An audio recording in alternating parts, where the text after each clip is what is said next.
Hello everyone, welcome to PCS Nuktipat. So today we are going to solve question which has been recently asked by BPSC in the several examination. Like BPSC के 70th और 71st के exam हुए हैं, ASO के exam हुए हैं, DSO हुए हैं, MDO के भी हुए हैं। तो जितने भी यहाँ से साइंस के जो क्वेश्चन पूछे गए हैं उसका कलेक्शन यहाँ पे कर लिया और आपको क्वेश्चन करा रहे हैं। पार्ट 1 ऑलरेडी डिस्कस हो चुका है, जो लोग नहीं देखे हैं उनके लिए लिंक डिस्क्रिप्शन में डाला हुआ है, आप वहां से चीजों को देख सकते हैं। ठीक है। चैनल पे डिफरेंट डिफरेंट सब्जेक्ट के क्लासेस ऑलरेडी चल रहे हैं। जैसे आपको घटना चक्र से पीवाईक्यू कराया गया है बहुत सारे, आपको वहां से आइडिया लग जाएगा कि किस टाइप के क्वेश्चन एग्जाम में पूछे जाते हैं और आप अपने रिवीजन को उस अनुसार बूस्ट कर सकते हैं। एंशियंट हिस्ट्री और मेडिवल दोनों कंप्लीट लूसेंट के थ्रू यहाँ पे कराया गया है, तो जिनको रिवीजन करना है आप एक बार यहाँ से देख सकते हैं, आप उससे आपका क्लैरिटी बढ़ जाएगा। रीजनिंग और मैथ्स 100 नंबर आपके टोटल, अगर 200 के एग्जाम होने वाले हैं तो 100 नंबर आपका 50% पार्ट मैथ्स और रीजनिंग से होने वाला है। तो आपका फोकस जो है मैथ्स एंड रीजनिंग पे होगा, तो उसमें आपको डिफरेंट डिफरेंट टाइप के क्वेश्चन आपको रीजनिंग और मैथ्स के करा दिए गए हैं, तो आप यहाँ से देखेंगे तो आपको एक कॉन्फिडेंस मिलेगा। ठीक है। बिहार स्पेशल बहुत बच्चे का डिमांड था, वहाँ बिहार स्पेशल में हमने जुलाई से लेकर अक्टूबर तक का आपको डिस्कशन प्रोवाइड कर दिया है और इसका पीडीएफ भी आपको टेलीग्राम चैनल पे मिल गया है। और आगे आने वाले क्लास में और भी जो बचे हुए पार्ट बिहार स्पेशल के हैं कंप्लीट डिस्कशन कराया जाएगा। जो भी बच्चे का डाउट अगर कोई भी तरह का रह जाता है तो आप टेलीग्राम पे या कमेंट सेक्शन में मेंशन करें, उसका सॉल्यूशन प्रोवाइड किया जाएगा। और कोई भी फीडबैक भी हो आपके पास, you can share it with through the comment section. And if you like the video, do subscribe the channel and hit a like button. So without any further ado, let's start. सबसे पहला question है कि the process of breaking down the organic matter by micro organism, जो micro organism organic matter को तोड़ता है उसको हम क्या बोलते हैं? तो इसका आंसर तो हो जाएगा क्या, डीकम्पोजिशन बोलते हैं। तो एक बार चारों ऑप्शन को डिस्कस कर लेते हैं कि होता क्या है। फोटोसिंथेसिस आपको पता है क्या होता है? फोटोसिंथेसिस में प्लांट अपना फूड बनाता है, plant make food using sunlight. तो ये फूड बनाता है, ठीक है, किसके प्रेजेंस में? सनलाइट के प्रेजेंस में बनाता है। तो ये इतना आप ध्यान में रखेंगे। रिस्पिरेशन क्या होता है? रिस्पिरेशन में आपका एनर्जी रिलीज होता है, ठीक है। रिस्पिरेशन एक प्रोसेस है जहां पे organism release energy from the food, respiration में एनर्जी रिलीज होता है। फर्मेंटेशन में क्या होता है? यहाँ पे ब्रेकडाउन विदाउट ऑक्सीजन, मतलब ऑक्सीजन के एब्सेंस में यहाँ जो आपके मैटर है उसके अल्कोहल और एसिड में ब्रेकडाउन हो जाता है, इसी को हम लोग बोलते हैं फर्मेंटेशन, ठीक है। तो यहाँ पे क्या बोलते हैं? एन एरोबिक प्रोसेस हो गया। एन एरोबिक मतलब क्या होता है? एन एरोबिक मतलब होता है कि ऑक्सीजन के एब्सेंस में, ठीक है। और यहाँ पे क्या बनता है? अल्कोहल और एसिड बनता है, ठीक है। अल्कोहल प्लस एसिड बनता है। तो इतने जो भी पार्ट हो गए, क्योंकि इस बार अगर फोटोसिंथेसिस पूछा है तो रिस्पिरेशन भी बहुत बच्चे कंफ्यूज रहते हैं, पूछा जा सकता है, फर्मेंटेशन भी पूछा जा सकता है, ठीक है। Which of the following value of solar constant, solar constant का वैल्यू पूछा हुआ है। तो जैसे ये आपका अर्थ हो गया, अर्थ पे एनर्जी आती है, सनलाइट आती है, कहाँ से? सन से आ रही है। तो सन से जो एनर्जी आ रही है, पूछ रही है इसका सोलर कांस्टेंट क्या है। तो सोलर कांस्टेंट समझ लेते हैं क्या होता है। जैसे मैं एक पहले कॉन्सेप्ट बता देता हूँ कि जैसे अर्थ हो गया, तो अर्थ के ऊपर क्या हो गया? ये आपका एटमॉस्फेयर होता है। तो इसका डिफिनेशन सोलर कांस्टेंट क्या बोलता है कि 1 मीटर स्क्वायर में सोलर जितना एनर्जी देता है मुझे एटमॉस्फेयर के बाहर, उसको हम बोलते हैं सोलर कांस्टेंट। तो एटमॉस्फेयर के बाहर मैं गया, यहाँ पे 1 मीटर स्क्वायर का एरिया लिया, ठीक है। 1 मीटर स्क्वायर का एरिया है, इसमें कितना एनर्जी मिल रहा है? तो यहाँ पे इसको 1.4 किलोवाट मिलता है। इसको अप्रोक्सीमेटली अगर मैं बात करूं तो 1376 न्यूटन पर मीटर स्क्वायर है। सॉरी, न्यूटन बोल रहा हूँ, यहाँ पे वॉट मीटर स्क्वायर पावर है ना, तो यहाँ वॉट मीटर स्क्वायर है। अब ये क्वेश्चन आपको एनसीईआरटी में ऑलरेडी दिया हुआ है आपको, तो ये वहीं से पूछा गया है। तो 1 मीटर स्क्वायर में कितना एनर्जी मिलेगा? रफली आपको मिलेगा 1400 वाट या 1.4 किलोवाट पर मीटर स्क्वायर। 1 मीटर स्क्वायर में इसको इतना वाट, जैसे 100 वाट का आपके पास एक बल्ब होता है, एक अगर 100 किलोवाट का, 100 किलोवाट का आपको बल्ब है, तो अगर वैसे 14 बल्ब लगा देंगे तो जितनी एनर्जी मिलती है उतना 1 मीटर स्क्वायर से आपकी वहां पे एनर्जी मिलती है। तो ये क्या क्या हो गया? एटमॉस्फेयर के बाहर आपको मैंने कंप्लीट डिस्कशन बता दिया है। अभी इस बार वैल्यू पूछा हुआ है, कुछ एटमॉस्फेयर से रिलेटेड पूछ देगा, कोई ऑप्शन में ट्वीक करके आपको क्वेश्चन पूछा जा सकता है, ठीक है। Which of the following is equivalent to tesla. Tesla tesla क्या होता है? तो सबसे पहले मैं इसका डेफिनेशन बता दूं कि जैसे अगर मैं 1 मीटर का वायर लेता हूं, उसमें मैं 1 एम्पियर का करंट फ्लो कर रहा हूं, ठीक है। 1 एम्पियर का करंट, और ये आपका 1 मीटर लेंथ होना चाहिए, ठीक है। तो इस पे कुछ मैग्नेटिक फील्ड यहाँ जनरेट होते हैं, तो जो मैग्नेटिक फील्ड फोर्स एग्जर्ट करते हैं इसी को हम लोग बोलते हैं, ठीक है ना। तो ये आपका इसका यूनिट क्या हो गया टेस्ला का? तो टेस्ला का यूनिट हो गया न्यूटन। कितना फोर्स एग्जर्ट किया? अब आपको 1 मीटर, सॉरी 1 मीटर लेंथ है, तो यहाँ पे हो जाएगा एम्पियर लेंथ, ठीक है। कि मतलब 1 एम्पियर का करंट फ्लो करा रहे हैं अगर 1 मीटर के लेंथ से, तो जितना फोर्स एग्जर्ट कर रहा है, तो ये उसका यूनिट होता है टेस्ला का, ठीक है। तो मैग्नेटिक फील्ड, आपको मैग्नेटिक फोर्स यहां से पता चल जाएगा, तो इसका यूनिट क्या हो गया? Newton ampere metre. तो आपको ऑप्शन सी हो जाएगा, ठीक है। क्लैरिटी बनी? नेक्स्ट क्वेश्चन, अब 71st प्रीलिम्स में जो पूछे गए हैं उसको डिस्कस कर लेते हैं। यहाँ पे बहुत ज्यादा न्यूमेरिकल पूछे गए हैं, तो आपको न्यूमेरिकल आसान से न्यूमेरिकल है, बस क्लैरिटी होना चाहिए। A truck start from the rest and down a hill with a constant acceleration, ठीक है। कांस्टेंट एक्सेलरेशन से, तो इसको आप हाईलाइट कर लें, कीवर्ड हो गया। It achieve 400 metre in 20 second. 400 metre down the hill वो चलता है 20 सेकेंड में। If the weight of the truck is 7 ton, अगर उसका वेट अगर ट्रक का है कितना? 7 टन। तो 1 टन में कितना होता है? 1 टन में होता है 1000 kg, ये आपको ध्यान में रखना है। तो आप 7 टन में कितना हो जाएगा? 7 टन में हो जाएगा 7000 kg।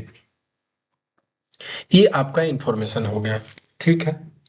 अब अब मैं इसको अगर इमेज बना दूं आपको, यहाँ पे ए डाउन द हिल जा रहा था, ये बस रहा होगा, जो भी रहा होगा, कांस्टेंट एक्सेलरेशन से चल रहा है। तो 400 मीटर ये पहुंच जाता है, S equal to U T plus half A T square. जब मैकेनिकल पढ़ा रहे थे वहां पे मैंने बताया था मैकेनिक्स में कि आप ये फॉर्मूला लगा सकते हैं। टोटल डिस्टेंस कितना चल रहा है? 400 मीटर चल रहा है। इनिशियली क्या था? रेस्ट में था, तो इनिशियल वेलोसिटी 0 हो गया। 0 प्लस हाफ ए इंटू टी स्क्वायर। टाइम कितना लग रहा है उसको पहुंचने में? 20 सेकेंड लग रहा है, तो 20 का स्क्वायर हो गया। तो यहाँ से जब मैं सॉल्व करूंगा तो ये कितना हो जाएगा? यहाँ पे 20 स्क्वायर 400 डिवाइडेड बाई 200। तो यहाँ से आपका टोटल एक्सेलरेशन आ रहा है 2 मीटर पर सेकेंड स्क्वायर, ठीक है। ये आपका एक्सेलरेशन निकल करके आ गया। फोर्स निकालना रहता है तो मैं क्या करता हूं, फोर्स का फॉर्मूला होता है मास इनटू एक्सेलरेशन। मास आप ऑलरेडी निकाल चुके हैं, कितना? 7000 kg। एंड एक्सेलरेशन कितना है? 2 मीटर पर सेकेंड स्क्वायर। तो यहां से आपको क्या निकल के आ रहा है? 14000 आपका आंसर हो जाएगा। टोटल कितने निकल के आ रहे हैं? 14000 न्यूटन आंसर हो जाएगा। तो ये आपका ऑप्शन डी से मैच कर रहा है, ठीक है। तो इस टाइप से अपने प्रॉब्लम को अटेम्प्ट लेना है। जैसे मैंने बताया था आपको, S equal to U T plus half A T square, V equal to U plus A T, और V square minus U square equal to U square 2 T, ठीक है। तो ये मैंने आपको ऑलरेडी बताया हुआ है, तीनों फॉर्मूला को आप याद रखें। अब पूछ रहा है energy consumed in a home 250 unit, then the total energy in joule. आपके घर में जब इलेक्ट्रिसिटी का बिल आता होगा तो आप बात करते होंगे कि आज 200 यूनिट आया है।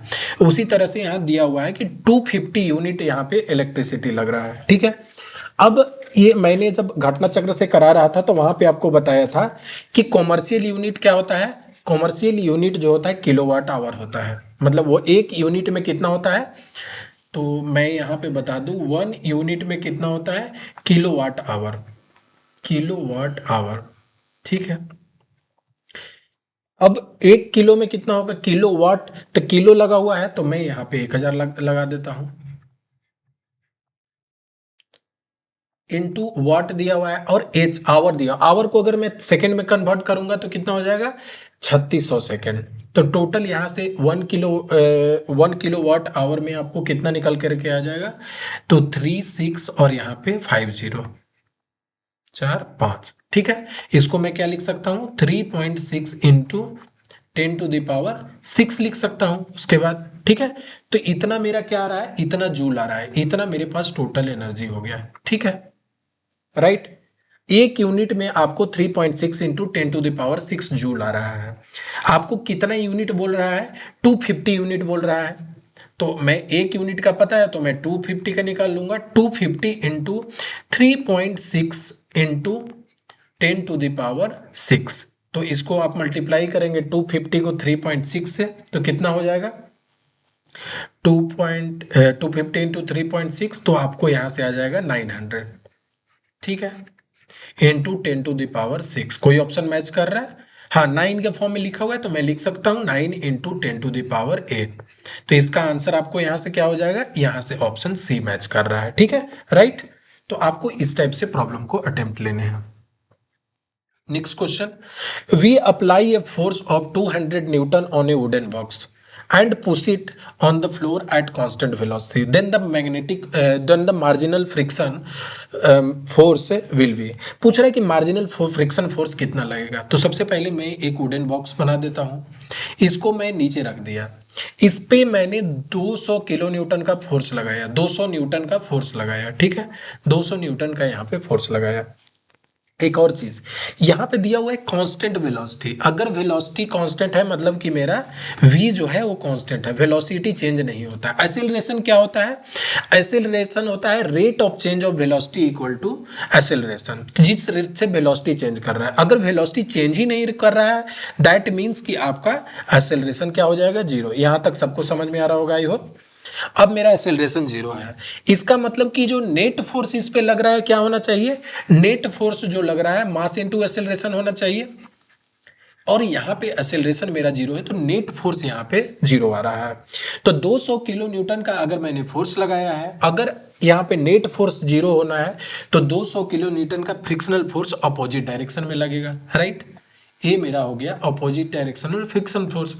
और सेम क्वांटिटी होगा ताकि टोटल जो नेट फोर्स है वो जीरो हो सके। तो यहाँ से नेट फोर्स हो गया जीरो के लिए 200 न्यूटन का यहाँ पे मार्जिनल फ्रिक्शनल फोर्स लगेगा। ठीक है, तो यहाँ से आपका आंसर क्या निकल के आ रहा है? 200 न्यूटन आपका आंसर हो जाएगा। ठीक है, नेक्स्ट क्वेश्चन।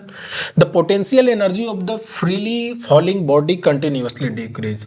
कि अगर कोई भी चीज अगर यहाँ पे गिर रहा है, जैसे एक बॉल था, ठीक है, और ये गिरना स्टार्ट हो गया, तो इसका बोल रहा है कि कंटिन्यूअसली इसका पोटेंशियल एनर्जी डिक्रीज होता है।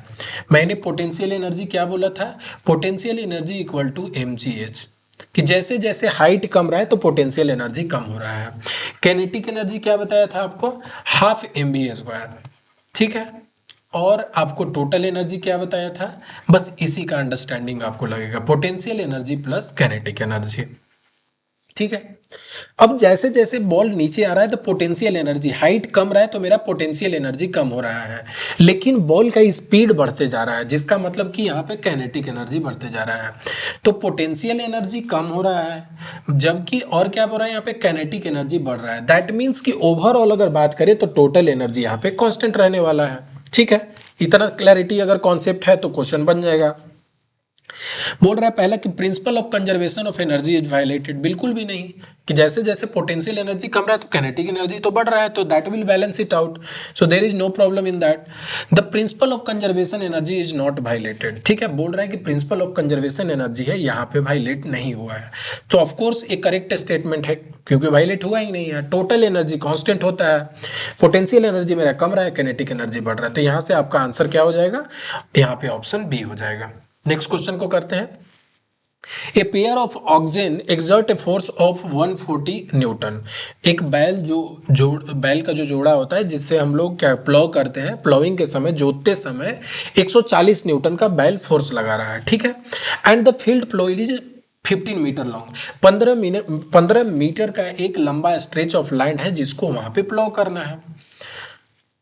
तो आपको मैंने वर्क डन पूछ रहा है, तो वर्क डन बराबर मैं ऑलरेडी फॉर्मूला बताया हूं, क्या होता है? फोर्स इनटू डिस्प्लेसमेंट होता है। ठीक है, फोर्स इनटू डिस्प्लेसमेंट होता है। फोर्स मेरा कितना हो गया? 140 न्यूटन हो गया, और डिस्प्लेसमेंट कितना? 15 मीटर का पूरा ये उसको जोतना है, तो इतना टोटल डिस्प्लेसमेंट होगा, तो 140 इंटू 15। तो यहाँ से अगर आप मल्टीप्लाई कर देंगे तो कितना आ जाएगा? 2100। इतना आपको जूल लगेगा एनर्जी। ठीक है, तो इतना वर्क करेंगे तो 2100 जूल आपको लगेगा। तो कौन सा ऑप्शन मैच कर रहा है? ऑप्शन सी यहाँ पे मैच कर जा रहा है। What is the device to protect the equipment from the electric shock? Electric shock से बचने के लिए आपके यहाँ कौन सा जो इक्विपमेंट है वो लगता है? तो इसमें सिंपल आंसर फ्यूज होगा, सबको पता भी होगा। फ्यूज क्या होता है? फ्यूज ये होता है आपके, जैसे मैं अगर बोलूं कि आपके घर में इलेक्ट्रिसिटी जाता है, तो इलेक्ट्रिसिटी जब यहाँ पे एंटर करता है, आप यहाँ पे एक फ्यूज लगा होता है, ठीक है, आपके घर में एक बोर्ड होगा जहाँ पे ओरिजिनल, जहाँ पे फ्यूज लगा रहता है। फ्यूज होता क्या है कि यहाँ से इलेक्ट्रिसिटी जाएगा, ठीक है।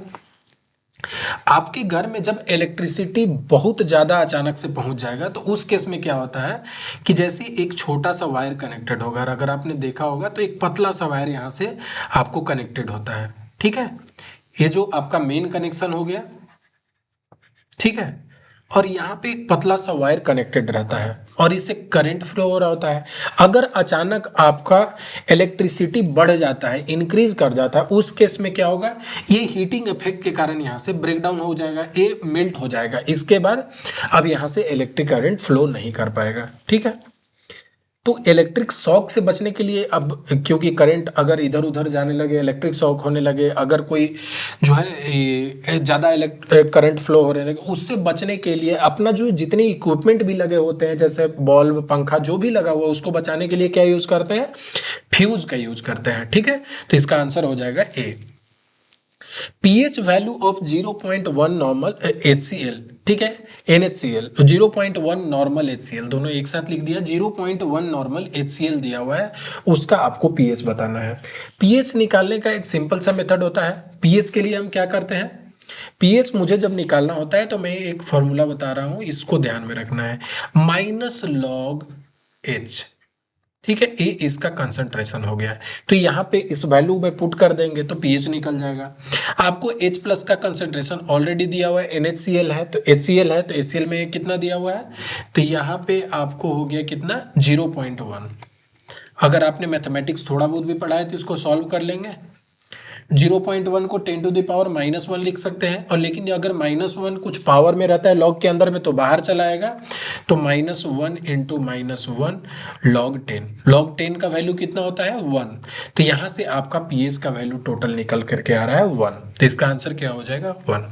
जितने भी आप क्वेश्चन देख रहे होंगे थोड़ा कॉन्सेप्चुअल है और इसमें कोई कैलकुलेशन नहीं है, बस कॉन्सेप्चुअली पूछा हुआ है, बहुत इजी भी है। तो आप इस टाइप से साइंस के क्वेश्चन को छोड़ के नहीं आना है कभी भी। Focal distance of a plane mirror, plane mirror का पूछ रहा है कि फोकल डिस्टेंस क्या होगा। जैसे मैं आपको जब लेंस बता रहा था तो आपको मैंने मिरर में बताया था क्या? पहले मिरर समझ लेते हैं। मिरर हो गया, तो ये एक कुछ पर्टिकुलर इसका रेडियस होता है। ये जो मिरर है मेरा कर्व के शेप में है, तो एक पर्टिकुलर रेडियस होगा, इसको रेडियस ऑफ कर्वेचर बोलते हैं। और फोकस, मेरा फोकल लेंथ क्या रहता था? Radius of curvature divided by 2। तो यहाँ से मेरा फोकल लेंथ निकल जाता। अब बोल रहा है यहाँ पे मेरा कॉनकेव और कॉन्वेक्स मिरर नहीं है, यहाँ पे मेरा प्लेन मिरर है, तो प्लेन मिरर कुछ इस टाइप का होगा, ठीक है। अब यहाँ पे मैं बात करूँ तो इसका रेडियस तो आपको होता ही नहीं है, क्योंकि रेडियस तो कहीं इसका इनफाइनाइट हो जाएगा, क्योंकि ये कहीं कोई सर्कल में फॉर्म में आ ही नहीं रहा है। तो यहाँ से आपका रेडियस इसका कितना आ रहा है? इनफाइनाइट आ रहा है। फोकल लेंथ कितना होता है? रेडियस बाई 2 होता है।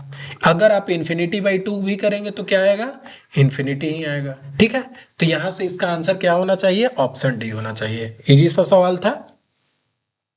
Next question, in short circuit the value of the electric current in A time circuit, उस समय क्या हो जाता है? अभी मैंने जब आपको शॉर्ट सर्किट बताया, जैसे बता रहा था, तो जैसे अगर आपका शॉर्ट सर्किट होता है, शॉर्ट सर्किट अगर हो रहा है तो उस केस में क्या होता है? जैसे अगर आपका ये बल्ब है, ठीक है, ये आपका ग्लो कर रहा है, यहाँ पे कनेक्टेड है बैटरी से, ठीक है, ये बैटरी से कनेक्टेड है। अब ये बल्ब जो है, अगर आसपास में जब देखते हैं कि बहुत सारे इधर उधर तारे रहती हैं, तो उस समय शॉर्ट सर्किट का केस रहता है। तो अगर कोई वायर जो है, अगर यहाँ से यहाँ डायरेक्ट कनेक्ट हो जाए, समझ रहे हैं, अगर यहाँ से यहाँ डायरेक्ट कनेक्ट हो जाए, यहाँ पे तो कुछ ना कुछ इसको रेसिस्टेंस ऑफर किया जा रहा है, यहाँ पे कोई रेसिस्टेंस नहीं ऑफर किया है, तो जैसे आपको जो पाथ इजी लगता है उस पे आप चलना स्टार्ट कर देते हैं, उसी तरह से इलेक्ट्रिक करंट भी अपना इजी पाथ चूज करता है जहाँ पे उसको लेस रेसिस्टेंस ऑफर किया जाता है। तो यहाँ पे रेसिस्टेंस बहुत ही कम ऑफर किया जा रहा है, तो करंट यहाँ से डायरेक्ट पास कर जाता है। तो इस केस में क्या होगा? कि electric current in A time circuit, तो क्या हो जाएगा, इलेक्ट्रिक करंट उस समय इंक्रीज कर जाता है। ठीक है, यहाँ पे ये जो क्रॉस कर रहा है इलेक्ट्रिसिटी यहाँ पे इंक्रीज हो जाएगा, क्योंकि अब यहाँ से क्रॉस ही नहीं कर रहा है जहां पे उसको रेसिस्टेंस ऑफर किया जा रहा था। ठीक है, तो यहां से क्या हो जाएगा, ऑप्शन आपका यहाँ पे ऑप्शन सी हो जाएगा। ठीक है, which component is known as the night glowing pigment from below, एक नाइट ग्लोइंग पिगमेंट होता है। ठीक है, तो वो क्या करता है, तो जैसे मैं बोलूं इसका आंसर तो आपको ध्यान में रखना है क्योंकि ये डेटा बेस्ड है।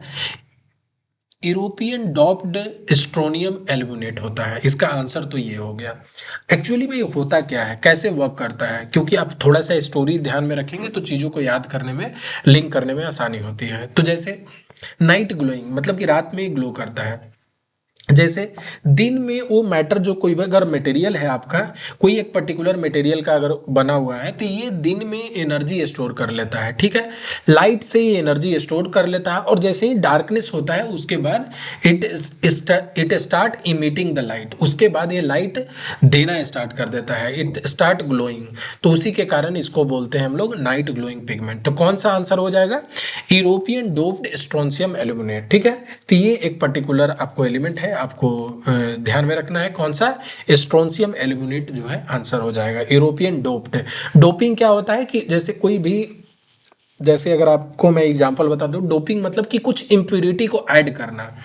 जैसे कोई एक पर्टिकुलर मटेरियल है ना, इसमें से आपको कुछ इलेक्ट्रॉन जब यहाँ से खाली रहते हैं तो यहाँ एक पर्टिकुलर सेमीकंडक्टर को बेसिकली यहाँ पे डोप कर दिया जाता है। आपके लिए बहुत इंपॉर्टेंट नहीं है, बट मैं जस्ट समझाने के लिए बता दिया। ठीक है, डोपिंग मतलब कि कुछ इम्प्योरिटी वहाँ पे ऐड किया जाता है। तो European doped strontium aluminate answer हो जाएगा। Next question, which material use for the smart film. आपने देखा होगा, अगर नहीं देखे होंगे तो यूट्यूब सर्च करके देख सकते हैं कि जैसे एक ग्लास होता है। ठीक है, एक ग्लास इन जनरल आपको ट्रांसपेरेंट मिलेगा, लेकिन अगर इसमें स्विच से कनेक्टेड होता है, अगर इसको ऑन ऑफ करेंगे तो ये पूरा ब्लर हो जाएगा, और इसके बाद मतलब कि एक मतलब एज ए ग्लास लगा सकते हैं। जैसे मैं अगर एग्जांपल के तौर पे बोलूं तो आप कार का ग्लास हुआ, तो कार के ग्लास में जब आपको सामने देखना हो तो आप वहाँ स्विच ऑन कर देंगे तो ट्रांसपेरेंट हो जाएगा, और अगर स्विच ऑन कर देंगे तो ट्रांसपेरेंट, ऑफ कर जाएंगे तो वहाँ पे ट्रांसलूसेंट हो जाएगा, जिससे आपकी चीज़ें अंदर बाहर देख नहीं सकता है। ठीक है, ये कैसे काम कर सकता है, इसको मैं अगर थोड़ा सा क्विकली बता दूं तो एक काम कैसे करता है, तो इसका बेसिकली वर्किंग प्रिंसिपल ये है कि इसमें होते हैं हमारे पास, ये एक मटेरियल होता है। ठीक है, इसमें जब इलेक्ट्रिसिटी मैं पास करूंगा तो इसके कारण से क्या हो जाता है, इसके जो क्रिस्टल होते हैं वो हाईली डिसऑर्गेनाइज्ड हो जाते हैं, हाईली डिसऑर्गेनाइज हो जाते हैं, जिसके कारण से कोई भी लाइट आता है तो वहां पे स्कैटर कर जाता है। मैंने जैसे आपको बताया कि कोई भी चीज अगर आप देख रहे हैं, इसका मतलब कि लाइट उसके थ्रू पास होना चाहिए। ठीक है, उसके अंदर अगर आप कुछ देख रहे हैं, लाइट पास करेगा तभी तो देख पाएंगे। जैसे इसके अंदर पे पिलर लगा हुआ है तो ये दिख पा रहा है तब क्योंकि लाइट यहाँ पे पास कर पा रहा है। अगर लाइट जो सामने है, जैसे वॉल के पीछे आप नहीं देख पाते हैं क्योंकि लाइट वहाँ क्रॉस नहीं कर पा रहा है।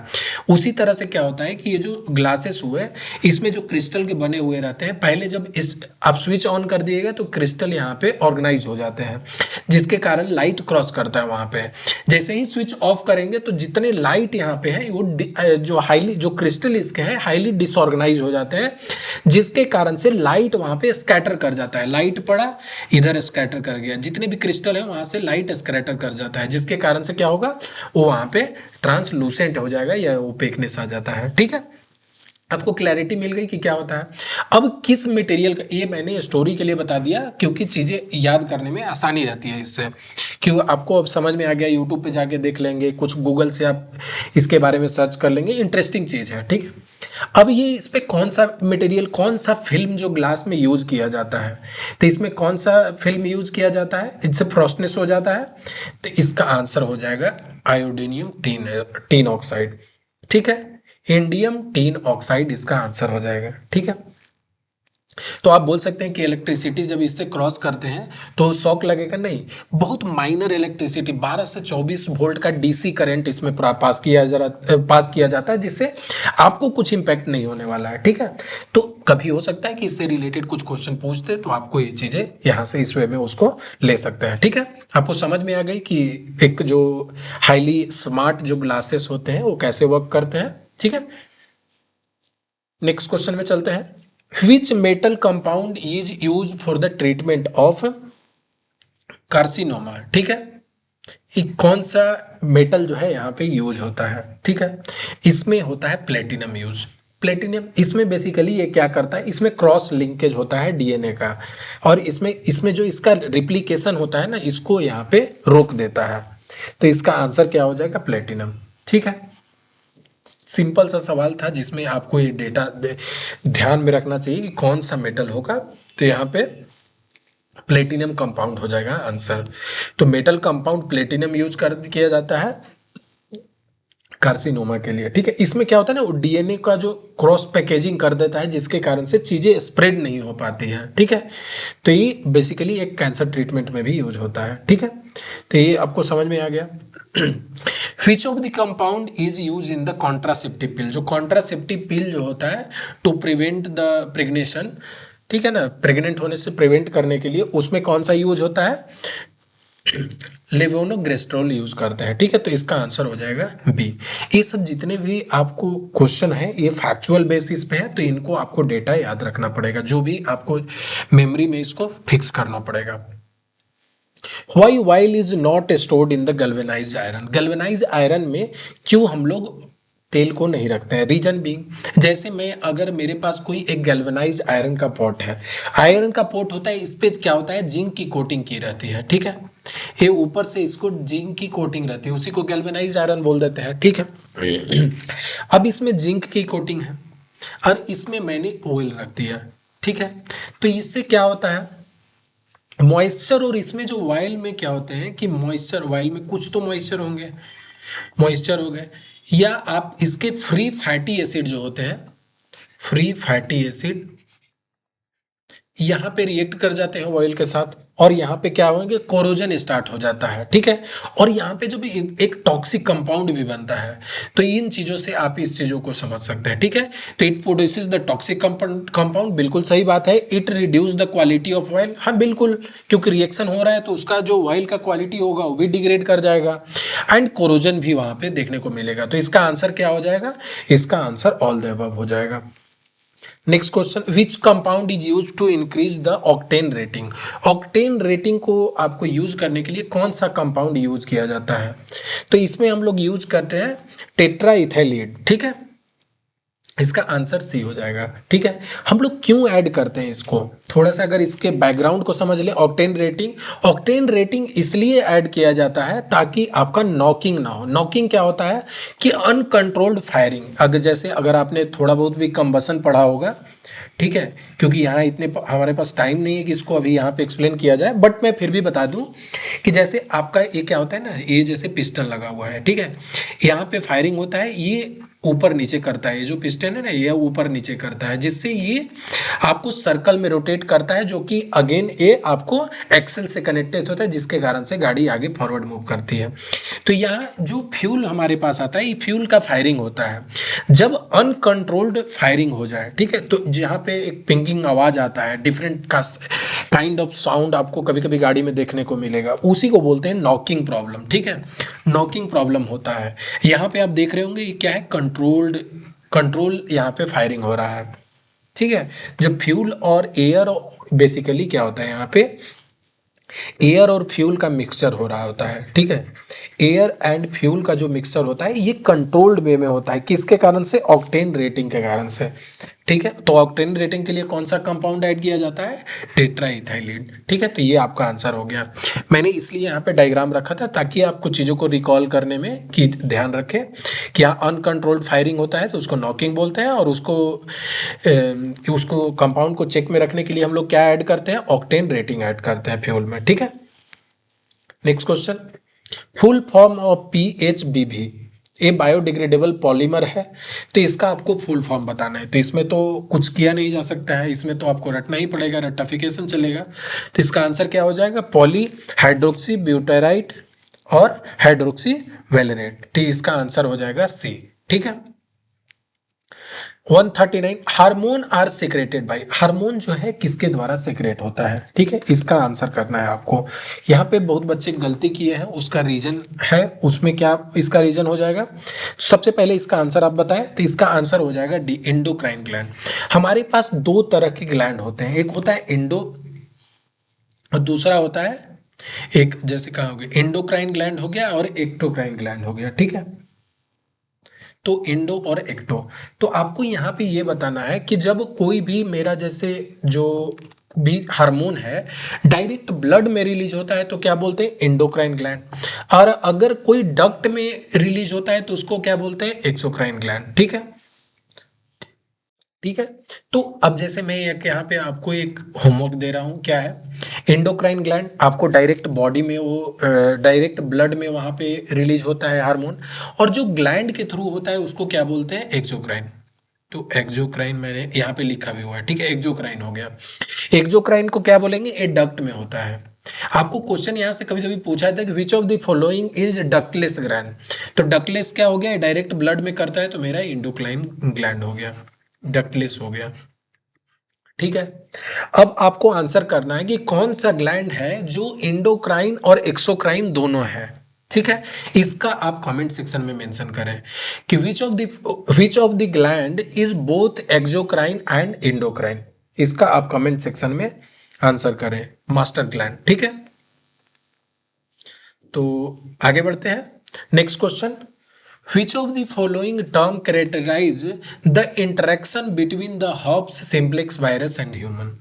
तो ये पूछ रहा है आपसे कि कौन से जो चीज है जिसको यहाँ पे कैरेक्टराइज करता है कि ह्यूमन। अब जैसे देखिए, एक यहाँ पे दो टर्म होता है, एक होता है इंडोपैरासिटिज्म और एक होता है एक्टोपैरासिटिज्म। ठीक है, मैं अगर यहाँ पे लिख दूं, ये दो तरह के पैरासिटिज्म होता है। जैसे बहुत बच्चे जब आंसर कर रहे थे यहाँ पे तो पैरासिटिज्म आंसर मार दिए, जो कि गलत नहीं है, लेकिन ऑप्शन में आपको क्या दिया हुआ है, इंडो पैरासिटिज्म एक आंसर में दिया हुआ है। तो इसलिए अब दोनों को पहले समझ लेते हैं कि क्या होता है। तो मैं यहाँ पे लिख देता हूं इंडो पैरासिटिज्म। ठीक है, और एक होता है आपको एक्टो पैरासिटिज्म।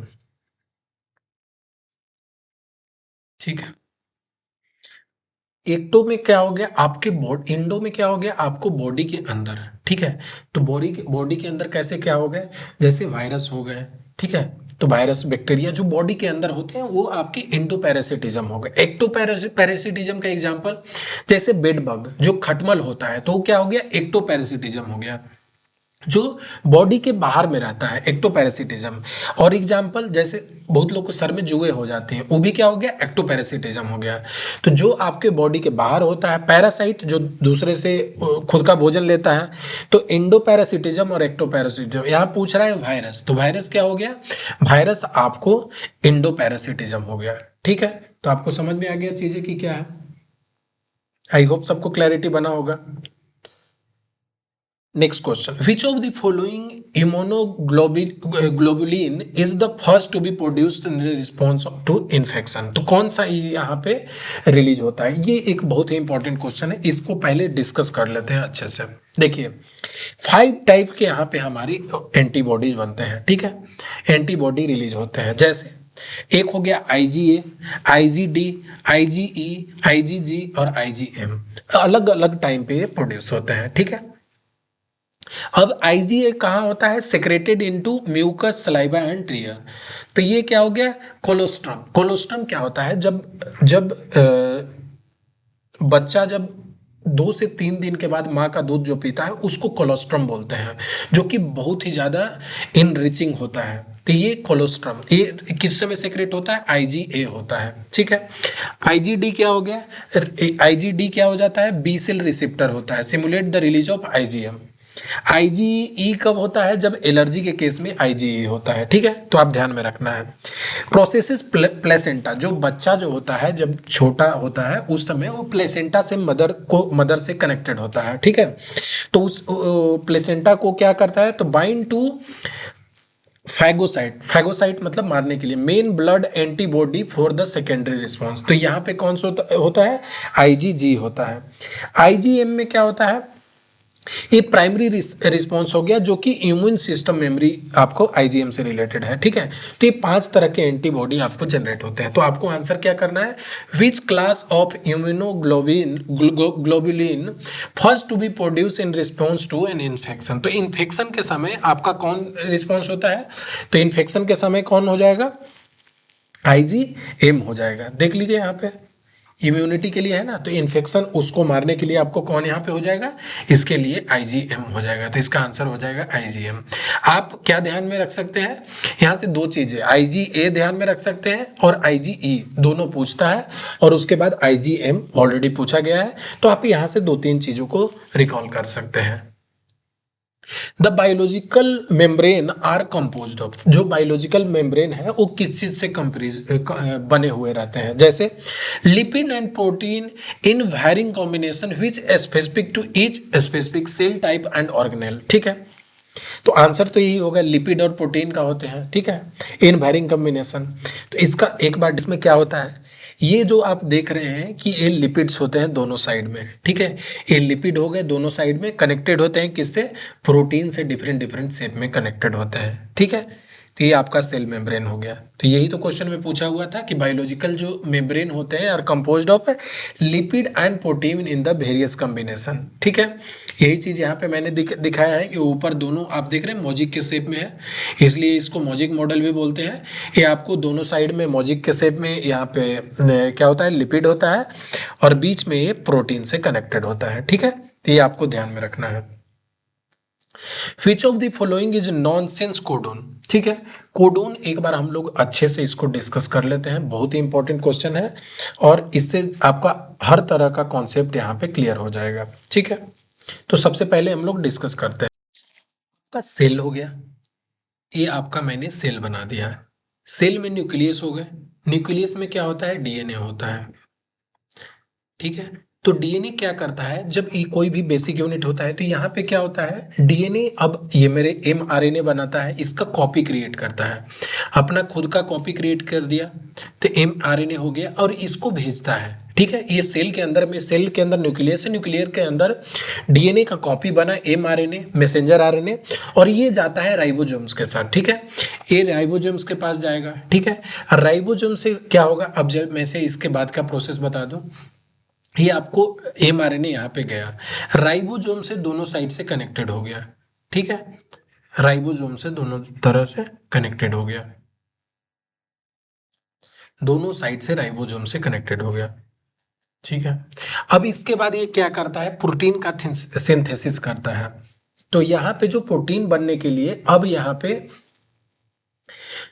आपको पता होगा कि प्रोटीन फैक्ट्री किसको बोलते हैं? राइबोसोम को प्रोटीन फैक्ट्री बोलते हैं, ठीक है। तो डीएनए से जो कॉपी बन के आया होता है, वो एक बहुत ही जो ट्रांसक्रिप्टेड कॉपी बन के आया होता है, जैसे वो अलग अलग AUG C अलग अलग कोडिंग करके रहता है। तो यहाँ 3-3 के पेयर में ट्रिपलेट्स आते हैं हमारे पास, जैसे AUG पहला ट्रिपलेट बना, उसके बाद फिर दूसरा ट्रिपलेट बना CUG। तो ऐसे कुछ कॉम्बिनेशन ऑफ ट्रिपलेट्स आते हैं, ठीक है। ये जब ट्रिपलेट्स पूरा बन जाते हैं कंप्लीट एक, इसको बोलते हैं प्रोटीन, ठीक है। ये प्रोटीन का सिंथेसिस हो गया, राइबोसोम हो गया, एमआरएनए से जो ट्रांसक्रिप्टेड कॉपी आया है उस पे यहाँ पे उसका कोडिंग होता है, और उसके दोनों साइड राइबोसोम कनेक्टेड है, तो ये आपका प्रोटीन बनता है। अब इसी में आपको प्रोसेस में पूछा जाता है कि जो कोडिंग होते हैं, कुछ कोडिंग जो आते हैं वो सिंथेसिस को स्टार्ट करते हैं, और कुछ जो होते हैं उसको खत्म कर देते हैं, ठीक है। अब यहाँ पे हम लोग आ जाते हैं, जैसे ये कुछ कॉम्बिनेशन होते हैं, जितने भी आप देख रहे हैं कि अलग अलग जो कोडिंग के जो जो कॉम्बिनेशन बने हुए हैं, यहाँ से आपको पूछता क्या है मैं वो बताने वाला हूँ। जैसे AUG, ठीक है, AUG क्या करता है? ये आपको कोई भी कोडिंग को स्टार्ट करता है, ठीक है। उसके बाद कोडिंग को स्टॉप करने वाला कौन सा है, यूएए है, यूएए और यूएजी है, ठीक है, या यूजीए है। तीन चीज यहाँ पे क्या करता है, ये मैं लिख देता हूं अलग से, यूएजी और यूजीए, ये तीनों स्टॉप करते हैं। यही आपको ध्यान में रखना है, क्वेश्चन में पूछा जाता है। एयूजी क्या करता है, ये स्टार्ट करता है।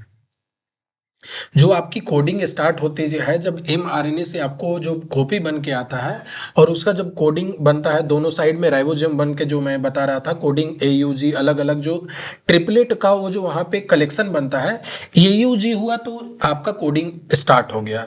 उसके बाद अगर कोई तीन यहाँ पे कोई भी चीज मिलते हैं, उसके बाद प्रोटीन के वहीं पे रुक जाता है, ठीक है, वो प्रोसेस आगे कंप्लीट नहीं करता है, और एक आपका वहाँ पे एक प्रोटीन बन गया है।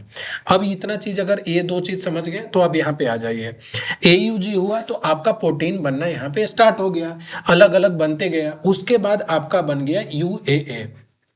ये मैंने क्या बोला, ये बंद करने के स्टॉप करने के प्रोटीन है, प्रोटीन ये क्या हो गया, ये स्टॉप करने का कोडिंग है। तो यहाँ से एक पूरा जो कलेक्शन बना, ये आपका एक प्रोटीन बन गया, ठीक है। तो ये प्रोटीन बनने का तरीका है। तो आपको मैंने बताया कि इसलिए स्टार्ट किससे होता है, एयूजी से, और स्टॉप किससे होता है, तो मैंने तीन बताया, क्या, यूएए, यूएजी और यूजीए, ठीक है, ये तीनों स्टॉपिंग के लिए यूज किए जाते हैं, ठीक है। तो ये आपको क्वेश्चन में क्या पूछ रहा है, which of the following is nonsense codon. Nonsense codon मतलब क्या होता है कि वो टर्मिनेट कर देगा, वो स्टॉप कर देगा कोडिंग को, ठीक है। तो इसका आंसर आपको यहाँ पे क्या हो जाएगा, इसका आंसर आप देख ले, इसको मैंने तीन बताया था, यूए, यूएजी और यूजीए। तो आपका ऑप्शन में क्या दिया हुआ है, ऑप्शन में आपका यूएए दिया हुआ है। तो ये जो है यहाँ पे स्टॉप कर देगा। स्टार्टिंग के लिए अगर पूछा रहता तो क्या होता है, ये आपको स्टार्टिंग कोडोन होगा, स्टार्टिंग कोडोन होगा, ये आपका स्टार्टिंग कोडोन होगा। तो ये चीजें आपको क्लैरिटी बन गई होगी कि क्या चीजें होती हैं। आपको मैंने बेसिक बता दी है कहाँ से क्वेश्चन निकले हुए हैं, ठीक है। अब मैं एक क्वेश्चन आपको पूछ लूं कि जो यहाँ पे डीएनए जो बनता है,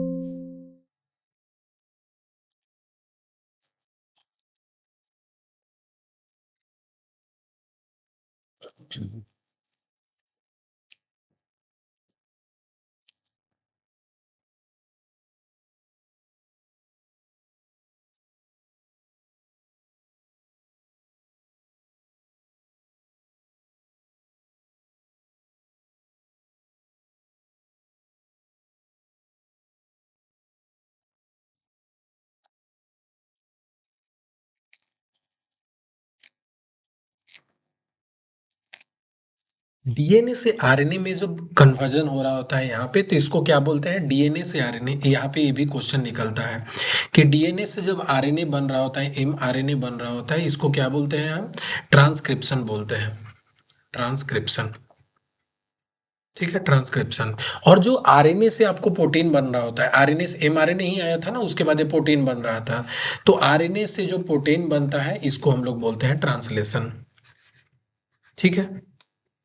ये आपके प्रोटीन बन गए, तो ये आपके हो गए ट्रांसलेशन। एक क्वेश्चन आपको देखने को मिलता है, ये भी क्वेश्चन पूछा जाता है, ठीक है। और ये जो आपको ये यू जी अलग अलग देख रहे थे, ये होते हैं नाइट्रोजिनस बेस, ठीक है, इसको क्या बोलते हैं, नाइट्रोजिनस बेस। तो डीएनए में कौन कौन से अवेलेबल होते हैं, डीएनए में होते हैं आपके एटीजीसी, ठीक है, ये आपको ध्यान में रखना है। और आरएनए में क्या होता है आपका, ये आपको मेंशन करना है, ठीक है।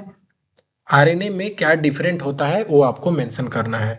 जैसे यहाँ पे एटीजीसी हो गया, तो वहां पे क्या होता है, जैसे मैं फिर से बता देता हूं आपको, ए यूजीसी होता है, ठीक है, मैं बता ही देता हूं, ए यूजीसी। तो यहाँ पे एक डिफरेंट क्या हो गया, यहाँ पे टी हो गया, यहाँ पे यू हो गया, ठीक है। यू को क्या बोलते हैं, यहाँ पे आप कमेंट सेक्शन में मेंशन करें, ठीक है, इसको आप कमेंट सेक्शन में मेंशन करें। तो आपको आई होप कि समझ में आ गया होगा कि कहाँ से कॉन्सेप्ट पूछे जाते हैं, आपको किन किन पार्ट को रिवाइज करना है। Next question, the part of which we eat the mango. जो मैंगो का जो पार्ट होता है जो हम लोग खाते हैं, उसको क्या बोलते हैं, उसको हम लोग बोलते हैं मेजोक्रैप, ठीक है, तो इसका आंसर क्या हो जाएगा, मेजोक्रैप। आप देख लीजिए इमेज में, ईपी ईपी जहां लग गया हो गया, मतलब क्या होता है, वो स्किन के बाहर, स्किन की बात कर रहा है, ठीक है, स्किन की बात। मेजो हो गया अंदर बीच वाला पार्ट, और इंडो मतलब कि अंदर का पार्ट हो गया। ये जो आपको सीड के पास होता है इसको इंडो बोलते हैं। मेजो हो गया बीच में जो हम लोग खाते हैं, और इपिड आपको पूछा जा सकता है कि हम लोग कौन से पार्ट को खाते हैं, वही पूछा हुआ है। तो ये क्या हो गया, मेजो क्रैप हो गया, ठीक है, तो इसका आंसर हो जाएगा B. Next question, in mycorrhizal association the advantage, इसमें क्या होता है, एक सिम्बायोटिक रिलेशन होता है। सिम्बायोटिक रिलेशन मतलब क्या होता है कि एक दूसरे को फीड कर रहे होते हैं, ठीक है। तो ये जो एसोसिएशन जो आपको यहाँ पे पूछा हुआ है, यहाँ पे क्या करते हैं, एक दूसरे को फीडिंग कर रहे होते हैं। जैसे प्लांट, यहाँ से क्या मिलता है, ये जो आपको ऑर्गेनिज्म का एसोसिएशन होता है, यहाँ पे जैसे ये अलग अलग जो है ना अभी आ गए, ये आपको यहाँ पे देखने को मिल रहे हैं। इससे क्या होता है, ये प्लांट के साथ जुड़ जाता है, जिससे वो प्लांट का जो पानी और वहाँ पे मिनरल्स लेता है, वो और नीचे से आपको लेने में प्रोवाइड करता है, हेल्प प्रोवाइड करता है, ठीक है।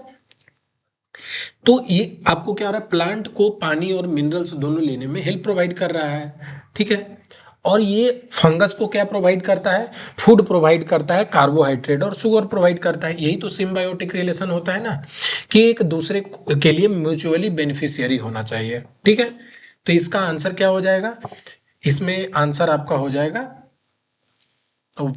डी हो जाएगा, ठीक है, increase mineral absorption and decrease the protection, disease protection. कि मतलब एक क्या है कि अब ये रूट के ऊपर जो है ना एक लेयर बन जाता है, जिसके कारण से अब कोई डिजीज भी इसके पास नहीं लगेगा। तो प्लांट को क्या बेनिफिट होता है, प्लांट को ये बेनिफिट होता है। और फंगस को क्या मिल जाता है, खाना मिल जाता है, जैसे कार्बोहाइड्रेट मिल गया, शुगर मिल गया, ठीक है। फंगस को मिल जाता है कार्बोहाइड्रेट, कार्बोहाइड्रेट और शुगर मिल जाता है, ठीक है। और प्लांट को क्या मिल जाता है, प्लांट अपना यहाँ से मिनरल ले लिया, उसके बाद प्लांट को डिजीज से प्रोटेक्शन मिल गया, क्योंकि ये जो अलग अलग जो फंगस है ना, ये यहाँ पे रूट में जा करके जमा हो जाते हैं और ये नीचे तक कनेक्टेड होते हैं, तो जिससे प्लांट को जो है ना वहाँ पे मिनरल्स वाटर लेने में हेल्प प्रोवाइड होता है, ठीक है। तो ये बेनिफिशियल पॉइंट आपको बता दिया, इसी को बोलते हैं सिम्बायोटिक रिलेशन, ठीक है। अब नेक्स्ट क्वेश्चन, कुछ क्वेश्चन एएसओ में पूछे गए हैं। एटमॉस्फेयर ऑलवेज हैज, तो एटमॉस्फेयर के पास क्या होता है, डस्ट, एयर, ऑक्सीजन तीनों आपको मिलता है, तो ये ऑप्शन डी हो जाएगा, ठीक है। Next question, which of the following material is ferromagnetic, ferromagnetic आखिर होता क्या है, फेरोमैग्नेटिक, पैरोमैग्नेटिक और एक होता है डाईमैग्नेटिक, ठीक है। तो यहां पे अगर मैं पूछूं कि फेरोमैग्नेटिक क्या होता है, फेरोमैग्नेटिक में एक बार अगर कोई जो जैसे मान लिए कि आप अगर किसी चीज को मैग्नेटाइज कर दिए, तो मैग्नेटाइज करने के बाद वो अपने प्रॉपर्टी को रिटेन करता है, उसको फेरोमैग्नेटिक मटेरियल बोलते हैं। जैसे कि जो मैग्नेट का उसका बिहेवियर नहीं था, एक बार उसने मैग्नेटाइज कर दिया, तो उसके बाद क्या होता है, वो मैग्नेटिक बिहेवियर शो करने लगता है, इसको बोलते हैं फेरोमैग्नेटिक मटेरियल। जो कि निकेल के साथ होता है, निकेल क्या हो गया, फेरोमैग्नेटिक मटेरियल हो गया। एक होता है डाई मैग्नेटिक, डाई मैग्नेटिक में क्या होता है, डाई मैग्नेटिक में वो रिपेल करता है, ठीक है। तो जैसे अगर मैं एग्जांपल बता दूं, डाई मैग्नेटिक में पूछेगा तो गोल्ड हो गया, ठीक है। तो गोल्ड एक डाई मैग्नेटिक मटेरियल है, यहाँ पे लिख देता हूँ डाई मैग्नेटिक। तो इसका आंसर हो जाएगा गोल्ड, डाईमैग्नेटिक। और फेरोमैग्नेटिक पूछेगा तो क्या होगा, निकेल होगा, ठीक है। तो ये आपको ध्यान में रखना है, हो सकता है अगला बार आपको फेरोमैग्नेटिक पूछ दे। मैग्नीज क्या होता है, फेरोमैग्नेटिक मटेरियल होता है, जो कि मैग्नेटाइज ही नहीं होते हैं। तो मैग्नेटाइज नहीं होने वाले फेरोमैग्नेटिक, और जो मैग्नेटाइज होते हैं उसको बोलते हैं हम लोग फेरोमैग्नेटिक, और डाई मैग्नेटिक में वो रिपेल करता है, ठीक है। अब यहाँ पे तीन आपके दिए हुए हैं और, ये तीनों और के बारे में पूछ रहा है कि ये किसका है, ठीक है। इनसे कौन सा आपको कॉपर मिलता है, मैग्नीज मिलता है, बॉक्साइट मिलता है और आयरन मिलता है, तो ये आपको आंसर करना है। तो इसका आंसर क्या हो जाएगा, इसका आंसर हो जाएगा मैग्नीज। मैग्नीज का आपको क्या हो जाता है, मैग्नीज के ये आपको डिफरेंट डिफरेंट और दिए हुए हैं जो आपको मेमोराइज करने होंगे, ठीक है। तो ये तीनों आपको ध्यान में रखना है। अब पूछ रहा है कि if the focal length of the objective lens is increase, अगर उसका ऑब्जेक्टिव लेंस इंक्रीज हो जाएगा। अगर focal length of the objective lens अगर इंक्रीज हो जाएगा तो इससे क्या होता है, magnifying power of the microscope will decrease. ठीक है, तो मैग्नीफाइंग पावर जो माइक्रोस्कोप होता है वो डिक्रीज कर जाता है और टेलीस्कोप का इंक्रीज होता है। अगर आपको ऑब्जेक्टिव लेंस जो है उसका फोकल लेंथ बड़ा रहेगा तो उसमें टेलीस्कोप में उसका जो क्या होगा, बेनिफिट होगा, इंक्रीज कर जाएगा। और मैग्नीफाइंग पावर जो होता है माइक्रोस्कोप में डिक्रीज कर जाएगा। ठीक है, तो 20 का आंसर क्या हो जाएगा, इसका सी हो जाएगा। Flower without petal are pollinated by, तो ये किससे पॉलिनेट होता है, फ्लावर जिसके पास पेटल नहीं हो वो किसके द्वारा पॉलिनेट होता है, तो वो विंड के द्वारा पॉलिनेट होगा। ठीक है, पॉलिनेशन, क्रॉस पॉलिनेशन ये आपने पढ़ा होगा। तो 23 का क्या हो जाएगा, ऑप्शन ए, विंड के द्वारा होगा। Edible portion of the coconut, जिस पार्ट को हम लोग खाते हैं, जिस पार्ट को हम लोग खाते हैं कोकोनट में, उसको क्या बोलते हैं, एम्ब्रो बोलते हैं। ठीक है, 31 का बी। ये सब क्लास में ऑलरेडी आपको हो चुका है, तो इसमें बार बार इस चीज़ का डिस्कशन, मैंने कुछ डिस्कशन इसलिए बताया है ताकि आपको पता चले किस टाइप से आप चीज़ों को अप्रोच कर सकते हैं। ठीक है, 33 question, what is the main reason that bryophytes are referred to as the amphibians of the plant kingdom? amphibians क्या होता है, जो कहाँ पे होते हैं, टेरेस्ट्रियल भी होते हैं और एक्वेटिक भी होते हैं, जो जल में भी रहें और आपके धरती पे भी रहते हैं। ठीक है, तो ये सिंपल सा सवाल है, तो आप देख ले कौन सा ऑप्शन से ये मैच कर जाएगा। तो यहाँ पे होगा they have a life cycle that include both aquatic and terrestrial. बिल्कुल सही बात है, दोनों जगह रहेंगे, तो इसको क्या बोलेंगे, एम्फीबियंस। तो ब्रायोफाइट्स को क्या बोलते हैं, एम्फीबियंस बोला जाता है। तो इसका आंसर हो जाएगा ए। Which of the following is correct ascending order of the electromagnetic spectrum in terms of increasing the frequency? आपको मैंने इलेक्ट्रोमैग्नेटिक फ्रीक्वेंसी को लेकर के कभी भी मैंने एक आपको एक्रोनिम बताया था जो आपको ध्यान में रखना है, क्या है, रमाइबू एक्स जी मैंने लिखा था, RMIBU XG, ये आपको ध्यान में रखना है, रमाइबू एक्स जी मैंने याद रखा हुआ है। अब इसमें से क्या होता है, ये आपको डिफरेंट डिफरेंट, जैसे गामा रे हो गए, एक्स रे हो गए, अल्ट्रावायलेट हो गए, विजुअल रे हो गए, इंफ्रारेड हो गए। ठीक है, तो ये जितने भी पार्ट दिए हुए हैं आपको ध्यान में रखने पड़ेंगे। अब यहाँ पे क्या होगा, यहाँ पे आपको पूछ रहा है फ्रीक्वेंसी बताना है। ठीक है, तो अब देख लेते हैं ऑप्शन को। तो गामा रे का जो होता है वेवलेंथ बड़ा होता है, जिसका वेवलेंथ बड़ा होगा उसका फ्रीक्वेंसी क्या होगा, कम होगा। तो अगर मैं ये बोल दूं कि रेडियो वेव हो, इसका फ्रीक्वेंसी क्या होता है, इसका लेमडा क्या होता है, लेमडा ज़्यादा होता है, वेवलेंथ बड़ा होता है। वेवलेंथ बड़ा होगा तो फ्रीक्वेंसी छोटा होगा, तो इधर बड़ा है और यहाँ पे छोटा होता है, तो गामा का क्या हो गया, लेमडा छोटा होता है। तो जैसे मैंने फ्रीक्वेंसी, फ्रीक्वेंसी क्या होता है, फ्रीक्वेंसी जो है इन्वर्सली प्रोपोर्शनल टू लेमडा होता है। लेमडा हो गया आपका वेवलेंथ, तो वेवलेंथ बड़ा है तो फ्रीक्वेंसी छोटा होगा। तो जैसे इसका वेवलेंथ इस साइड में बड़ा है तो इसका वेवलेंथ क्या उसका फ्रीक्वेंसी क्या होगा, छोटा होगा। ठीक है, तो रेडियो वेव जो होता है उसका फ्रीक्वेंसी क्या होता है, सबसे कम होता है। तो देख लीजिए रेडियो वेव का दो जगह ऑप्शन है, तो आप यहाँ से देख लीजिए। गामा रे का क्या होगा, सबसे ज्यादा फ्रीक्वेंसी होगा, तो गामा हो गया। उसके बाद अल्ट्रावायलेट, आप देख लीजिए जो जैसे लगाया हुआ अल्ट्रावायलेट हो गया, उसके बाद विजुअल हो गया, उसके बाद इंफ्रारेड हो गया और उसके बाद रेडियो वेव। तो ये ऑप्शन डी से मैच कर रहा है। ठीक है, क्या है, रमाइबियोजी, रेडियो वेव हो गया, माइक्रोवेव हो गया, इंफ्रारेड, यहाँ पे विजुअल हो गया, ultraviolet, X ray and gamma ray. तो इसको एक बार लिख लेना है, उसके बाद आपको पता है कि रेडियो वेव का क्या होता है, वेवलेंथ बड़ा होता है तो फ्रीक्वेंसी छोटा होगा। तो ये वेवलेंथ कैसे, इधर जब जाएंगे राइट साइड में तो वेवलेंथ डिक्रीज कर रहा है, और इधर जब फ्रीक्वेंसी जाएंगे तो फ्रीक्वेंसी इंक्रीज कर रहा है। ठीक है, find the incorrect statement for algae. Algae के बारे में आपको इनकरेक्ट स्टेटमेंट यहाँ पे बताना है कि कौन सा इनकरेक्ट स्टेटमेंट है। ठीक है, तो 37 में इसका आंसर क्या हो जाएगा, इसका आंसर डी हो जाएगा।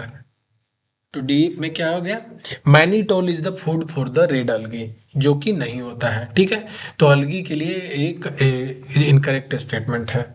Cholera is use in space food use किया जाता है। Align is the product produced by अलगी, ठीक है, ये भी सही बात है। अगर अगर इज प्रोड्यूस्ड फ्रॉम ग्रेसेल ग्रेसिल्ड्रा, ठीक है। तो ये आपका आंसर, या इसका आंसर क्या हो जाएगा, इसका आंसर डी हो जाएगा। Next question, chloramine T is an, तो क्लोरोएमीन टी जो होता है ये किस चीज का एग्जाम्पल है? ये एग्जाम्पल है आपका डिसइंफेक्टेंट का, ठीक है। तो इसका आंसर क्या हो जाएगा? बी। जैसे आपके घर में अगर पानी अगर सप्लाई का आता है तो उसमें क्या होता है, उसको क्लोरीन से साफ किया हुआ रहता है, उसमें आपको क्लोरीन का थोड़ा थोड़ा मात्रा दिया जाता है, रेसिडुअल क्लोरीन उसमें छोड़ा हुआ रहता है, ठीक है। तो किस चीज के लिए यूज किया जाता है? एज ए डिसइंफेक्टेंट यूज किया जाता है। Glass is described an, glass क्या होता है? ग्लास को ही हम लोग बोलते हैं सूडो सॉलिड, ठीक है, सूडो सॉलिड बोलते हैं इसको। अगर लॉन्ग टर्म तक छोड़ दिया जाए तो ये इट स्टार्ट फ्लोइंग, जो है ना, इसको अगर लॉन्ग टर्म में आप देखते होंगे ना कि घर में अगर शीशा का ग्लास लगा हुआ है तो नीचे के साइड आपको मोटा दिखेगा, क्यों? क्योंकि ये ग्लास जो है लॉन्ग टर्म में वो फ्लो करता है, एमोर्फस होता है, ठीक है। ये अपना सॉलिड से अपना बिहेवियर धीरे धीरे, क्योंकि ये सूडो सॉलिड होता है, क्योंकि ये धीरे धीरे अपने खुद के जो लैटिस होते हैं वो शिफ्ट कर रहे होते हैं, तो इसके कारण इसको क्या बोलेंगे? ये आपका हो गया सूडो सॉलिड, ठीक है। तो इसको क्या बोलते हैं? Super cooled solution. तो glass is the best describe as super cooled solution, इसी को सूडो सॉलिड बोलते हैं। इसको अगर लॉन्ग टर्म में छोड़ देंगे तो इट स्टार्ट फ्लोइंग, धीरे धीरे ये अपना मूवमेंट कर रहा होता है, ठीक है। What is the role of enzyme, आपको ये जो एंजाइम दिया हुआ है फोटोसिंथेसिस के कारण के समय यूज होता है, इसका रोल क्या होता है?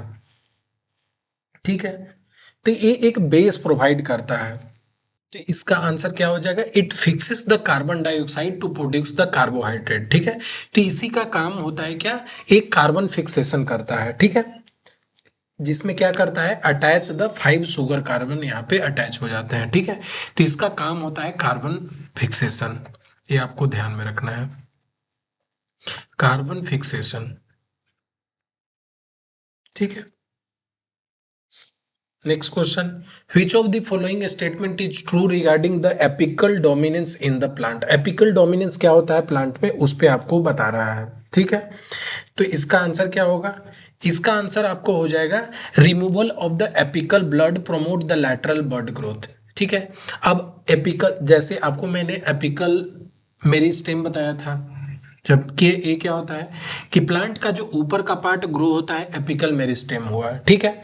और जो लैटरल होता है जिससे गर्थ बढ़ता है प्लांट का, ठीक है। अगर मैं ऊपर का चीजें हटा दूं तो उसका ग्रोथ रुक जाएगा, ग्रोथ रुक जाएगा, लेकिन लैटरल ग्रोथ तो नहीं रुकेगा, ठीक है, ऊपर का ग्रोथ नहीं हो रहा है, लेकिन इसका गर्थ बढ़ रहा है, तो पेड़ की चौड़ाई जो आप देखते हैं डायमीटर जो है वो बढ़ते हुए दिखेगा।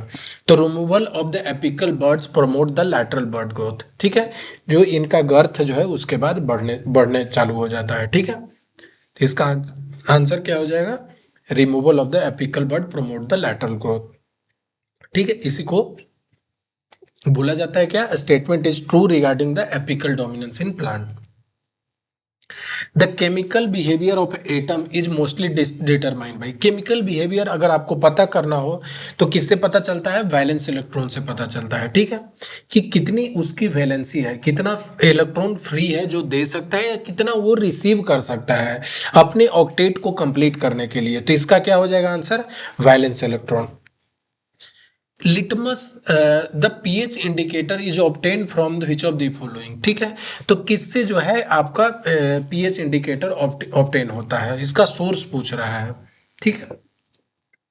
इसका सोर्स हो गया लाइकेन। लाइकेन को क्या बोलता है? इन नेचुरल इंडिकेटर, जो बताता है कि आपके जैसे आपके शहर में अगर लाइकेन दिख रहा है, लाइकेन मतलब क्या? काई जैसा होता है, तो वो अगर दिख रहा है कहीं पे, दैट मीन्स कि आपका शहर जो है यू आर वेरी लकी, वहां पे पॉल्यूशन उस लेवल का नहीं है। जहां पे भी आपको पॉल्यूशन दिखेगा वहां पे लाइकेन नहीं दिखता है, ठीक है। तो ये नेचुरल इंडिकेटर है जिससे आपको पॉल्यूशन के बारे में पता चलता है। तो इसका आंसर आपको मैंने पीएच इंडिकेटर पूछ रहा था कि उसका सोर्स क्या है, तो ये आपको लाइकेन होता है, ठीक है। Manganese is present in the highest oxidation, oxidation state आपको इन चारों का बताना है, ठीक है। तो आप अगर इसके चारों का अगर बताएंगे ऑक्सीडेशन स्टेट निकालेंगे, तो जैसे मैं क्विकली निकाल लेता हूँ, अगर मैं मैंगनीज का एक्स मान लूँ, ऑक्सीजन का क्या हो जाएगा? 2 इंटू ऑक्सीजन माइनस 2, तो यहां से आपको क्या निकल के आ रहा है? एक्स इक्वल टू 4 निकल के आ रहा है, ठीक है। मैंगनीज का ऑक्सीडेशन स्टेट क्या हो गया? 4, ऑक्सीजन 2 है, इस पे वैलेंसी कितना है? -2, ठीक है। तो यहाँ से इसका हो गया 4। अब KMnO4 का निकाल लेते हैं। के हो गया पोटासियम का 1, मैग्नीज का हो गया x, और आपको ऑक्सीजन का कितना हो जाएगा, 4 ऑक्सीजन है और एक पे कितना हो गया -2। तो यहाँ से कितने निकल करके आ रहे हैं, तो यहाँ से आपको KMnO4 का आ रहा है 7। ठीक है, तो 7 ऑक्सीडेशन स्टेट KMnO4 का है। मैग्नीज का फिर से यहाँ देख लेते हैं। तो मैग्नीज का हो गया 2x प्लस यहाँ पे 4 इंटू -2। तो यहाँ से आपको कितना निकल करके आ जाएगा, यहाँ पे आपको निकल करके आ जाएगा, कितना निकल करके आ जाएगा 4, सॉरी यहाँ पे 10 है ना, 10 इंटू अगर कोबाल्ट है तो यहाँ इसका कितना होगा 0। तो इसको मल्टीप्लाई करेंगे तो यहाँ टोटल इसका निकल के आ रहा है मैग्नीज का 0। MnO4 2 माइनस का निकालेंगे तो कैसे निकलेगा, x प्लस 4 इंटू 4 ऑक्सीजन है, एक पे 2 हो गया तो -2, और ओवरऑल इसका वैलेंसी कितना है -2। तो इसको जब सॉल्व करेंगे x का वैल्यू आ रहा है 6। आप देख लीजिए कि सबसे ज्यादा ऑक्सीडेशन स्टेट किसका है, तो KMnO4 का है। तो KMnO4 एक ऑक्सीडाइजिंग एजेंट है जो आपको ऑक्सीडेशन के लिए यूज किया जाता है। तो इसका आंसर आप यहाँ पे बी मारेंगे।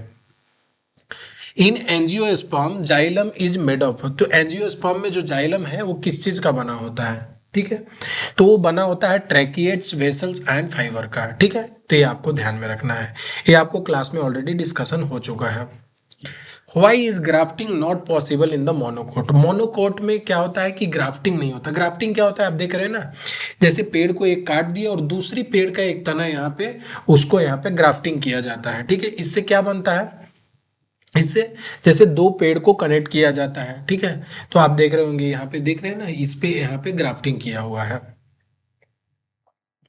तो इसका आंसर क्या हो जाएगा, because they lack the cambium layer, cambium layer के यहाँ कमी होता है जिसके कारण से मोनोकॉट में ये पॉसिबल नहीं है। कैम्बियम लेयर होता है बेसिकली, जैसे पेड़ देखते होंगे ना, तो पेड़ में आप अलग अलग जब काटेंगे इसको, उसके बाद अंदर में अलग अलग लेयर देखेगा जिसको एनुलर रिंग बोलते हैं, जिससे आपको पता चलता है कि अगर 1 साल का है तो 1 रिंग होगा, 2 साल का है तो 2 रिंग होगा, तो उससे पता चलता है। ठीक है, और इसी में होता है, ये जो होता है बीच में होता है, इसी को बोलते हैं कैम्बियम लेयर। ठीक है, तो जिससे वुड बनता है, तो उसमें कैम्बियम लेयर होता ही नहीं है मोनोकॉट में। ठीक है, which of the following is which of the following are phagocytic, phagocytic cell. Phagocytic क्या होता है कि जो डिस्ट्रॉय कर दे चीजों को, उसको बोलते हैं फैगोसाइटिक सेल। ये दो तरह के होते हैं, न्यूट्रोफिल्स होते हैं और मैक्रोफेगस होते हैं। ठीक है, तो न्यूट्रोफिल्स क्या होते हैं, ये बहुत ही क्विक काम करते हैं। जैसे हमारे बॉडी में अगर कोई भी फॉरेन एलिमेंट अगर इंटर करते हैं तो ये तुरंत न्यूट्रोफिल उसको अटैक करता है। ठीक है, और खत्म कर देता है। और जो लॉन्ग टर्म में चीजें वर्क करती है उसको मैक्रोफेगस बोलते हैं। ठीक है, तो लॉन्ग टर्म हो गया मैक्रोफेगस, और अगर शॉर्ट टर्म में कोई चीज हो गया न्यूट्रोफिल्स हो गया। जैसे न्यूट्रोफिल्स के भी कोई पार्ट बच जाते हैं लास्ट में, तो कौन क्लीन करता है, माइक्रोफेगस। तो यहाँ पे जब जो जितने भी वेस्ट मटेरियल यहाँ पे बेसिकली बॉडी का क्लीनिंग प्रोसेस चल रहा होता है। ठीक है, फाइगोसाइटेसिस में, तो यहाँ सेल को क्लीन किया जाता है, बाकी यहाँ न्यूट्रोफिलिक हो गए और माइक्रोफेगस हो गए। ठीक है, carbon carbon bond length is maximum, तो कार्बन कार्बन बॉन्ड लेंथ तो जो है मैक्सिमम कहाँ पे होता है, ये आपको बताना है। इसके लिए मैंने एक स्टेटमेंट दो दिया हुआ है, इसको आपको ध्यान में रखना है। ठीक है, कौन कौन से होता है, higher the bond order. Bond order मतलब क्या हो गया कि अगर जो बॉन्ड दोनों आपस में शेयर कर रहे हैं, जो वैलेंसी शेयर कर रहे हैं, अगर ज्यादा है तो उसका बॉन्ड लेंथ क्या होगा, शॉर्टर होगा, और उसका बॉन्ड स्ट्रेंथ होगा। जैसे यहाँ पे डबल बॉन्ड है, डबल बॉन्ड में यहाँ पे वैलेंसी ज्यादा आपस में शेयर कर रहे हैं, हायर ऑर्डर यहाँ पे है, हायर बॉन्ड ऑर्डर है, दैट मीन्स कि ये बॉन्ड स्ट्रांग होंगे। स्ट्रांग के साथ साथ क्या होंगे, इस पे इनका बॉन्ड का लेंथ जो होता है वो छोटा होता है। तो आपसे क्वेश्चन में पूछ रहा है कि carbon bond length is maximum, तो मैक्सिमम कार्बन बॉन्ड लेंथ किस में मिलेगा आपका, ये आपको ऑप्शन सी में मिलेगा। ठीक है, तो इसका आंसर हो जाएगा CH3। ठीक है, तो तो इसका 87 का आंसर हो गया आपका सी। तो ये दो चीज आपको ध्यान में रखना है कि जितना वैलेंसी ज्यादा शेयर कर रहा है, बॉन्ड लेंथ छोटा होगा और स्ट्रांग बॉन्ड होगा।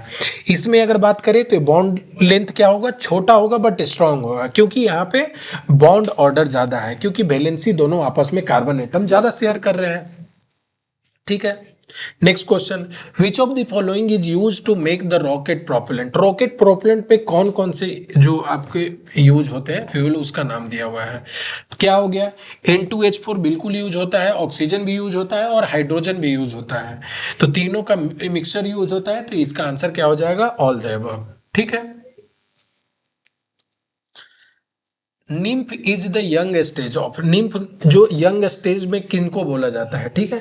तो ये कॉकरोच के जो यंग स्टेज होता है इसको हम लोग बोलते हैं निम्फ। ठीक है, ये सिंपल सा सवाल था। Which of the following is a type of cell that the gap junction are absent. जो गैप जंक्शन है वो होते ही नहीं है। तो कौन से सेल में गैप जंक्शन नहीं होता है, तो स्पर्म सेल में होता है। ठीक है, ये सब चीजें आपको याद करके रखने पड़ेंगे, इसमें और कुछ किया नहीं जा सकता है। ठीक है। Next question, who coin the word atom. ठीक है, यहाँ पे बहुत लोग गलती से जॉन डेल्टन मार सकते हैं, जो कि नहीं होगा। तो ये कौन से, किसने ये वर्ड को, एटम वर्ड को क्वाइन किया था। ठीक है, तो डेमोक्रिटस ने किया था। ठीक है, डेमोक्रिटस ने इस वर्ड को क्वाइन किया था। ठीक है, तो who coin the word atom, Democritus. छोटे छोटे क्वेश्चन है, आपको याद रखना। Who discover the process of fermentation. Fermentation के प्रोसेस को किसने यहाँ पे उसको डिस्कवर किया था, तो इसमें डिस्कवर करने वाला का नाम क्या था, लुइस पास्चर। लुइस पास्चर ने फर्मेंटेशन के प्रोसेस को उसको देन किया था। ठीक है, आपको मेंशन करना है कि अर्नेस्ट हैकेल ने किस चीज का मेंशन किया था, किस चीज का डिस्कवरी किया था, ये आपको कमेंट सेक्शन में मेंशन करना है। Pressure has the same dimension है। प्रेशर का यूनिट क्या होता है आपको, प्रेशर का यूनिट होता है आपको न्यूटन पर मीटर स्क्वायर। ठीक है, ये आपको पता होगा ऑलरेडी। अब पूछ रहा है कि सेम यूनिट किसका है, तो देख लेते हैं। एनर्जी पर यूनिट वॉल्यूम का चेक करते हैं। एनर्जी पर, एनर्जी का यूनिट क्या होता है, मैं अगर एनर्जी का यूनिट बोलूं तो क्या होता है, जूल होता है। एनर्जी क्या होता है, फोर्स इंटू वर्क, जो काम करते हैं वही तो एनर्जी हुआ ना, फोर्स इंटू डिस्प्लेसमेंट। तो इसका यूनिट क्या हो जाएगा, इसका यूनिट आपको यहाँ पे हो जाएगा न्यूटन मीटर। क्या हो गया, एनर्जी हो गया newton metre divided by volume. तो वॉल्यूम क्या हो गया, वॉल्यूम मतलब मीटर क्यूब। ठीक है, तो वॉल्यूम यहाँ पे हो गया मीटर क्यूब। तो जब यहाँ से इसको कट करेंगे तो एनर्जी का यूनिट यहाँ पे क्या आ रहा है, न्यूटन पर मीटर स्क्वायर। इससे आपको पता चल रहा है कि दोनों का यूनिट जो है सेम होगा। ठीक है, the focal length of the lens of I is under the control of. ठीक है, जो आई का आपका फोकल लेंथ होता है उसको एडजस्ट कौन करता है, तो ये सिलियरी मसल्स करता है, सिलियरी बॉडी आपको यहाँ पे करता है। तो फोकल लेंथ, जैसे आपको अगर कोई भी चीज दूर का देख रहे हो, पास का देख रहे हो, तो उन चीजों को एडजस्ट करने के लिए फोकल लेंथ उसको एडजस्ट करता है। इसके लिए सिलियरी बॉडी यहाँ पे करता है। इसका कंप्लीट डिस्कशन मैम ने ऑलरेडी आपको ऑर्गन सिस्टम में किया हुआ है, तो आप वहां से उन चीजों को देख सकते हैं। इसका लिंक आपको डिस्क्रिप्शन में मिल जाएगा। ठीक है, जितने भी क्लासेस होते हैं उसके पीडीएफ आपको टेलीग्राम चैनल पे प्रोवाइड किया जाता है, तो आप यहाँ ज्वाइन कर लेंगे तो आप यहाँ से पीडीएफ का एक्सेस कर सकते हैं। And if you still have any doubt or if you have any suggestion or feedback for us, तो आप टेलीग्राम पे या यूट्यूब के कमेंट सेक्शन में मेंशन करें, उस पर वर्कआउट किया जाएगा। If you want to that कि कोई अदर टॉपिक पे आपको वीडियो लेकर आए तो उसको भी कमेंट सेक्शन में मेंशन करें। ठीक है, और अगर आपको वीडियो अच्छा लगता है तो do subscribe the channel and hit a like button to the channel. Thank you so much.